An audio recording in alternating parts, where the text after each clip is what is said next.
Kia ora, talofa, namaste, haere and welcome to this week's episode of the Niche Cage Variety Show. We are from the niche-cage.com, where you can read about Aotearoa sporting matters.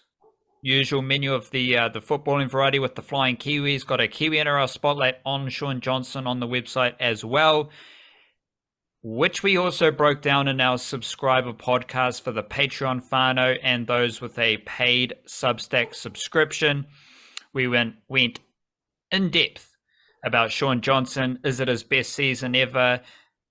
How he fits into just his overarching career in general, and how he's worked through the Warriors, the Cronulla Sharks, returning to the Warriors. We went deep into Shaun Johnson, as well as a bit of Kiwi football stuff. Touching on the Flying Kiwis with the football ferns, as well as transfers happening for the blokes as well. So if you do enjoy and appreciate the Niche Cage, whether it's the website, the newsletter, or the podcast content as well, you can support us directly straight up the guts via Patreon and also a paid Substack subscription. We drop an extra podcast there every week, going out on both feeds. And big up to that newsletter. That's mandatory at this stage, with just all sorts of Niche Cage content. You get the links to all our website yarns. We write things specifically for the newsletter as well every Monday and Friday, as well as all the podcast information. It's all there for you in one crisp newsletter dispatch going out to your email inbox via Substack. So all the links you need are in the description on the podcast feed or on YouTube as well. And we're out here. We're just doing our best for Aotearoa sport, and we are here with a variety show touching on a few of our favorite Aotearoa sporting notes and nuggets. But we need a bit of mindfulness to spark us up right, to get us feeling lively for the podcast. Mindfulness, what do you got, mate? Well, what I've got is a little ditty here from Mr. Callum, who I started reading his Man and Symbols book a little bit, so he might be a recurring theme in these mindfulnesses for a little while, because that bloke had a lot to say. This particular one, because I'm not far enough into the book to have quotes from the book yet. This is just one I thought I had to Google to grab something. The first thing that came up was a doozy. It said, "The debt we owe to the play of imagination is incalculable." That does make it seem like your imagination's a bit, the debt. We owe our imagination a lot, right? That's where we're going. We owe our imagination a lot. Our imagination is very valuable and important to ourselves. I mean, Carl Jung is lots of subconscious, unconscious kind of dream theories and stuff like this. So it makes sense that he would focus on the value of imagination, but I also think he's not wrong to do so. I can see ways in which without getting too frisky with it in a lot of ways, because there's not that much difference between perception and imagination sometimes. I think perception is the stuff we gather from our senses, right? But our senses, we know, are not that definitive. The stuff we see, we can only see as far as our eyes can see. We can't see through walls. We can't, we can only see certain colors. We can't see, infrared or, ultraviolet or stuff like this, the way some animals can, or we can't see movement in the same way, or etc. And the same for every sense. And in a way, I guess our imagination kind of fills in the gaps. Our senses do as much as they can, and then our imagination kind of fits the puzzle pieces together into some kind of cohesion, some kind of reality that I guess is what we experience. But also, it's just good to sit there and daydream for a while. That's also there's the more technical aspect of that, and then there's also just the simple: put your feet up, sit out in the sun in a future time when sun returns again after 18 months of winter or whatever it had, and just let your thoughts run wild, let your imagination run wild. That's also just a rewarding, unwinding experience in itself. I have used my imagination over the weekend. I've let my Warriors thoughts run wild, run rampant after a very interesting weekend of Warriors footy. They had the NRL win over the Titans and a New South Wales Cup win over the Penrith Panthers, both wins coming in Australia, which I find rather interesting. The win over the Titans was a bit weird because it seemed like something was in the Gold Coast air where everyone was just running around like a psycho, including the ref. Old mate Cummins, he was way too fizzed up for that game. He had no control over what was happening. He looked stressed out, and old mate Shaun Johnson behind me, he straight up looked sick. Like not, oh, eel, you're ill. No, he looked sick. He looked crook. I thought it was his flu game. Like, that's how sick he looked. He looked pale. He was struggling. Everyone was under fatigue, and it was just like very strange, very chaotic. And that suited how the Titans wanted to play their rugby league. They're fast and they're aggressive, and it worked. Like Aaron Clark summed it up. Well, the speed on the edges kind of summed it up, but also Aaron Clark, because he's very fast, he's very aggressive, he's a nugget, he is robust, and he was one of the Titans' best players. And that summed up the game. The Titans did what they wanted to do, and the Warriors were unable to get into their flow, into their process, into their system. And that, using my imagination, using my ponderings, that got me thinking about like the most grittiest, toughest wins the Warriors have had this season. They went over to Canberra and won that Jared Croker game. They had the comeback against the Sharks. They stand out as notable victories. And gritty, hard mahi wins, that's basically confined to winning in Australia at this point because, I mean, Mount Smart's a sellout every week and it's, razzle-dazzle party. But those wins, the wins over the Raiders and the Sharks, they featured the Warriors really shining in their attacking shape, and especially against the Sharks, they just like ripped through them. Against the Raiders, they shifted the footy anywhere, sideline to sideline, into holes through the middle. Against the Titans, the Warriors were struggling to do any of that, but they still ground out a win against an energetic Titans team. They were rugged in defense. They did enough in attack, and I thought it was one of Shaun Johnson's best games this season, whether he was sick or not.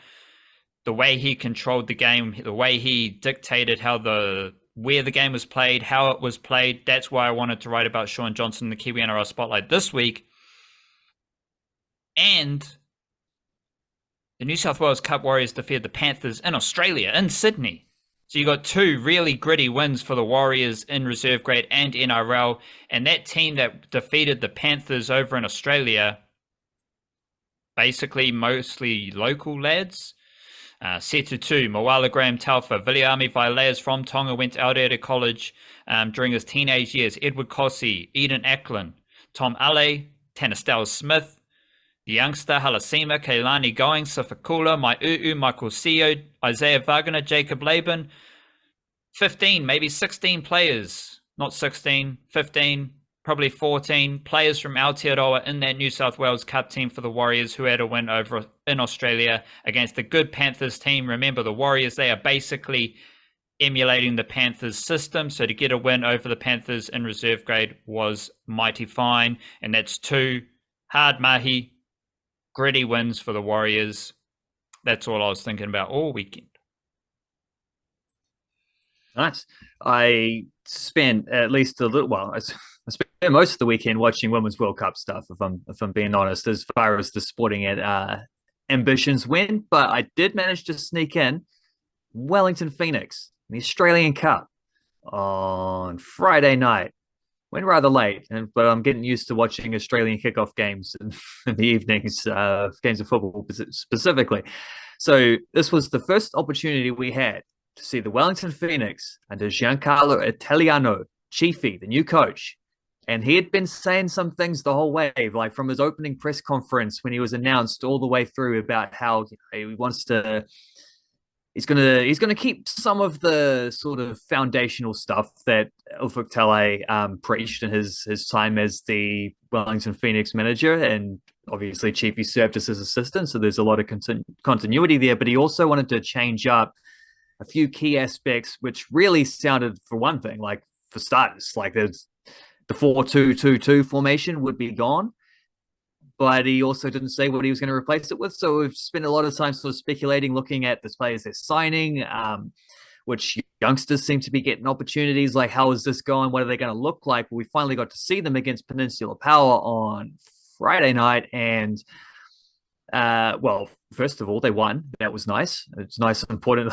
Most like, yeah, the most important thing to say about that is they did advance their way in the Aussie Cup. It's not the be all and end all kind of competition, but it's good to win when you're playing against a weaker side, and particularly when they won the way they did, which wasn't necessarily pretty. It's a new coach.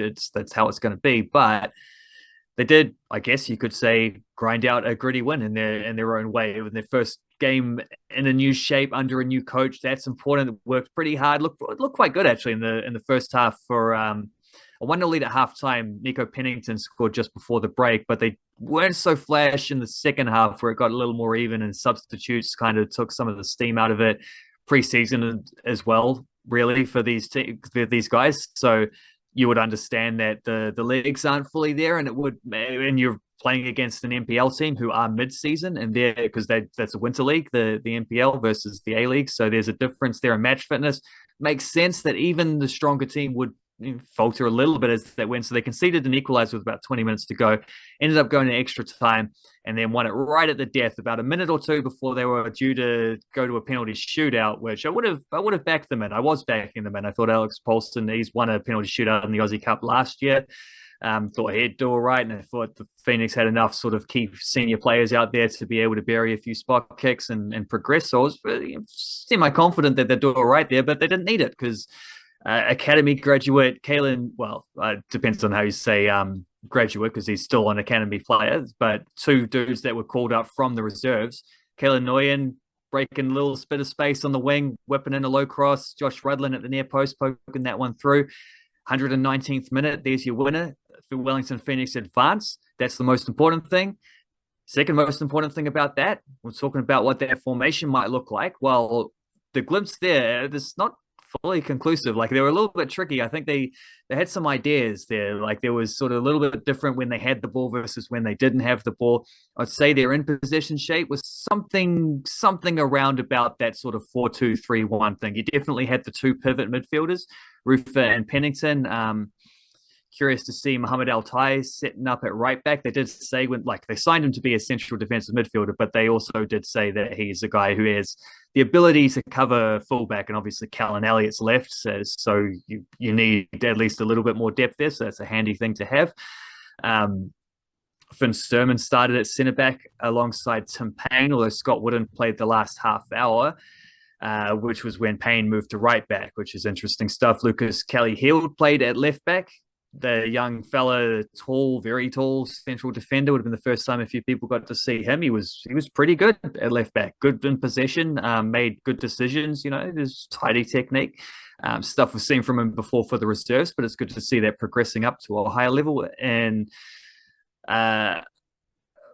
it felt like a front three at sometimes. And also, when they didn't have the ball, it felt a little bit more like a 4-4-2. Like, they had Oscar Van Hattem on one wing, they had Costa Barbarouses on the right wing, and then you had Oscar Zafata up front with Bozidar Greive in behind him. So that's probably the most significant thing about the change in formation, is you move Greive from being a left-sided creative midfielder to being a central creative midfielder. And I think that's a big boost for a dude who started so well for the Knicks last year, and then kind of, eased off as the season went along, didn't quite have the same impact. They're putting him in a position where he's almost playing as a second striker at times, certainly defending as a second striker, it looked like, but also there were times where he was overlapping and then Savada was dropping in to try to collect the ball and, showing a few different options. That was just pretty good. And you saw from the wingers, very high, very wide. Really, not trying to drift in and allow fullbacks to overlap. In fact, you actually had your fullbacks sort of pushing infield rather than pushing out and trying to get past. So more like, it's not exactly Pep Guardiola Man City fullbacks who turn into midfielders when they have the ball, but it's closer to that than what they were doing in the past. So that was interesting. The yeah, we'll see a little bit more. We'll learn more about how they're like sort of the functions of how their team wants to play, get a bit more clarity on the formation as we see them more often, which will, I assume, be next up in the Aussie Cup now that they're advancing. The other thing to say about this is kind of did warn everyone about the academy resurgence that was coming up.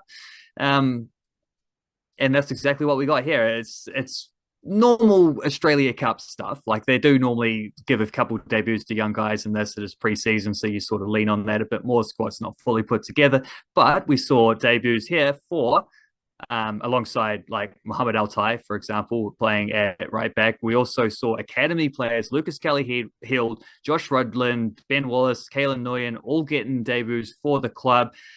And yeah, as I said before, it was Nguyen setting up Rudland for the winner as well. So it wasn't just that the academy lads got a nice start, and this is as well as, for example, Oscar Van Hatten started left wing, Finn Sermon started, Alex Paulson started in goal, which is a very big point to make given the sort of the one outs going on for the goalkeeping gloves there. It was Paulson who got the first opportunity and looked pretty good.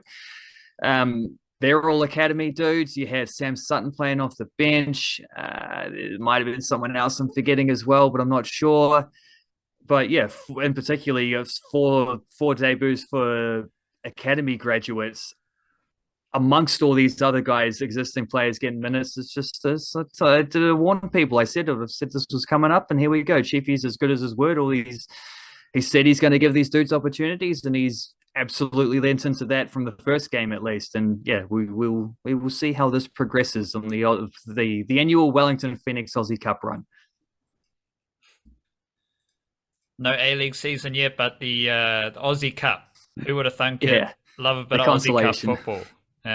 Nothing bigger than Aussie Cup football when the Wellington Phoenix are rolling out their youngster department, as the Warriors are, as a lot of other sports are as well. The best team in the NRLW right now is the Gold Coast Titans. They are undefeated, 3-0. And a large reason of their undefeated status is the fact that they've only conceded 30 points, which is the best of the NRLW campaign. And they have Georgia Hale. She's from Auckland.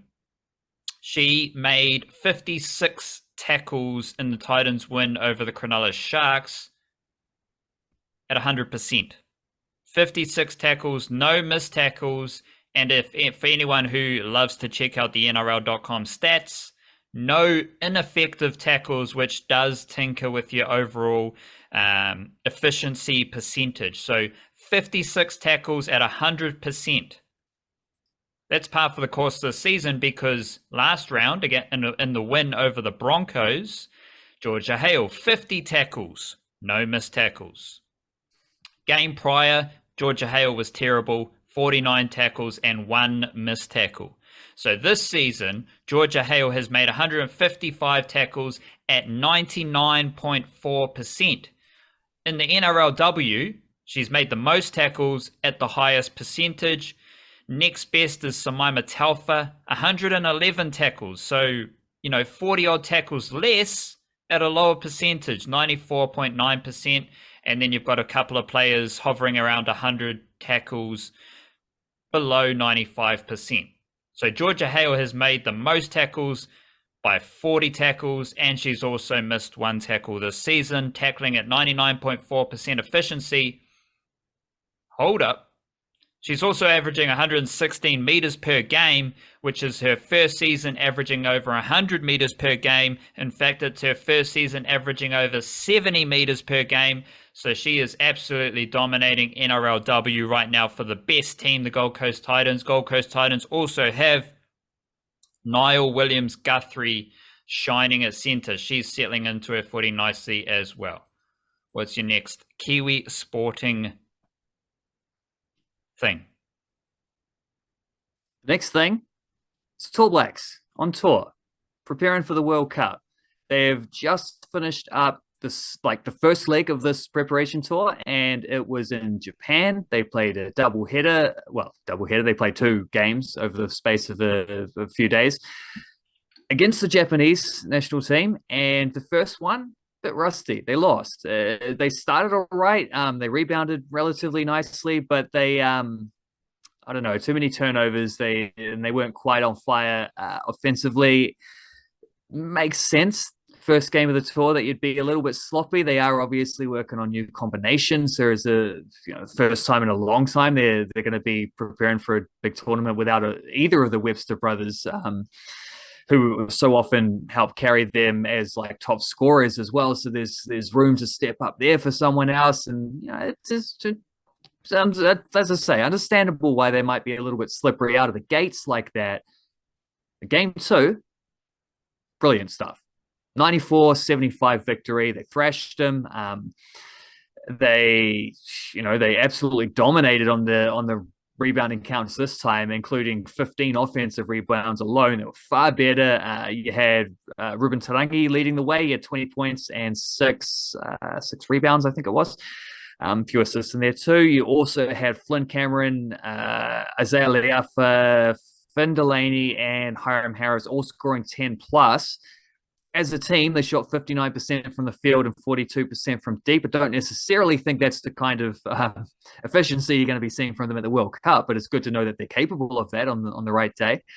And yeah, it was a nice emphatic victory, a bounce back against Japan, showing that they got their sea legs ready and were able to really control the game for a thorough win that sets them up nicely, especially considering no Shea Ili, no Isaac Fotu in either of these games. They, with the team, I don't know why they didn't play. Maybe they're little niggles. Maybe they're just trying to work out some depth options because they still obviously need to cut a couple more players from the squad to decide who's going to be in the final 12 going to the World Cup. So those two have been sitting out.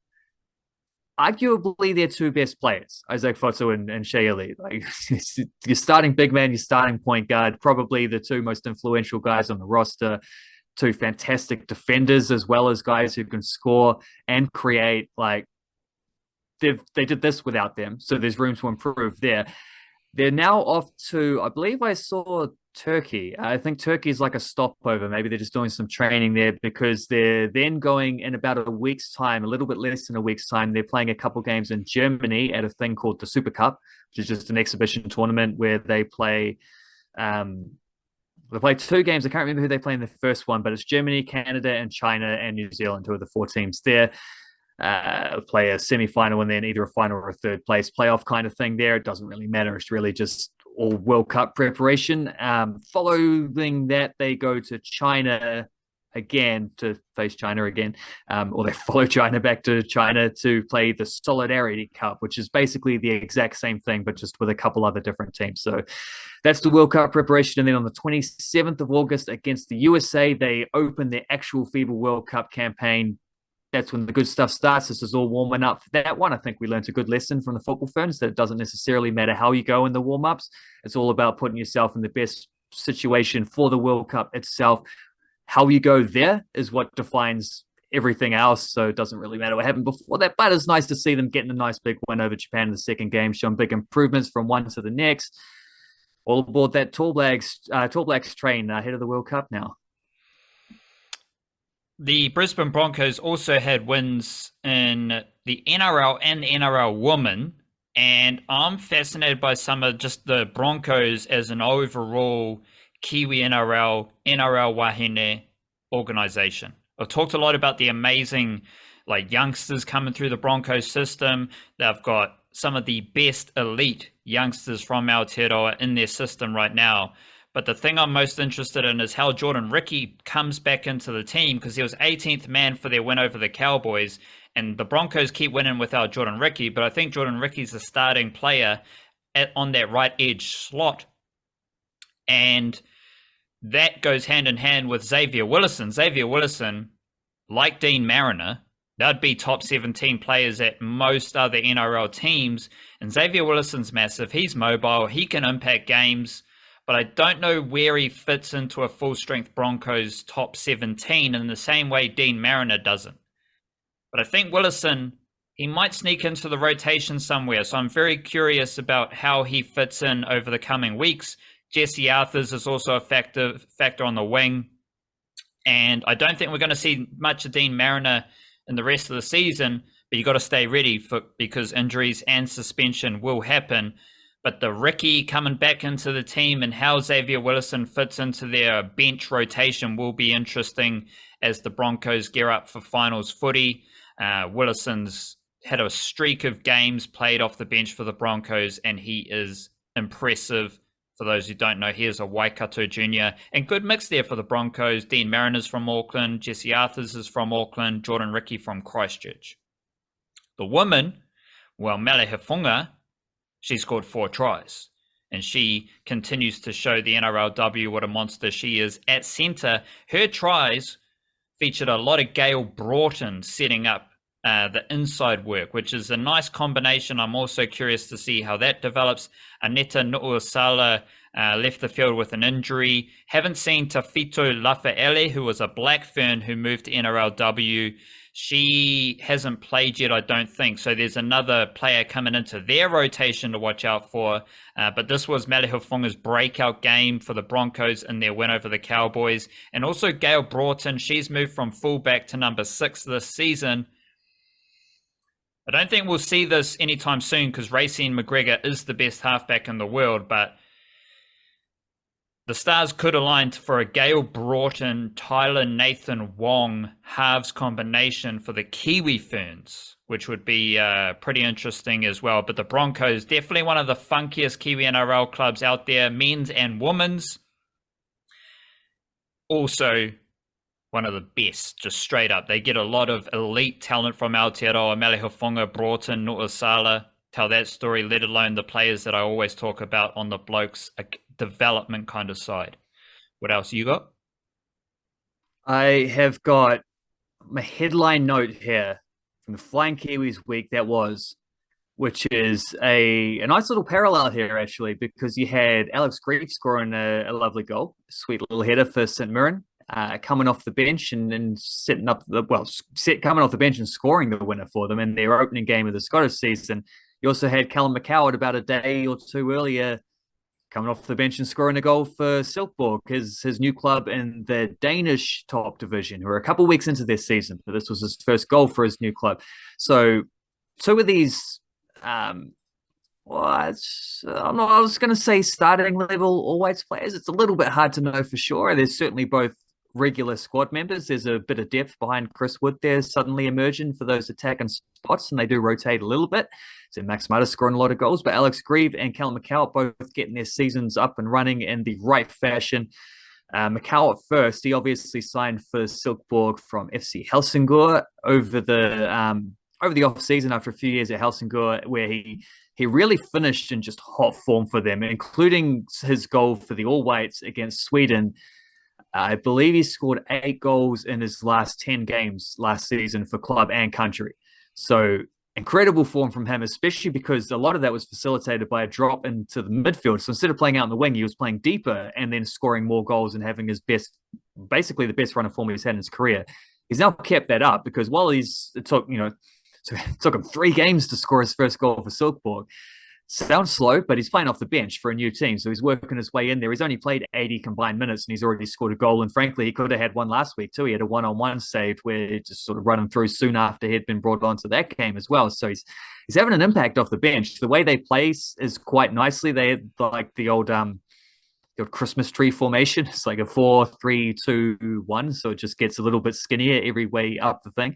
So he's been playing mostly as the right-sided 10, so in the 2 behind, like his main striker and then 2 creative players behind him. He's been the right-sided guy there, which has meant plenty of opportunity to run into the area, getting support. He's just busy. He's all action. He's been looking nice and sharp, and admittedly limited opportunities, 80 minutes in the first 3 games, but he's commanded bigger he's commanded a bigger spotlight with every subsequent game, so it won't be too long before he's getting his opportunity to start for them as well. Alex Greive has been at St Mirren for a little while. He's I think he's had a year and a half there already. And last season was an interesting one because he scored a few goals, but he scored a couple goals to start the season. Then he ended up going on like a 6-month drought without scoring at all.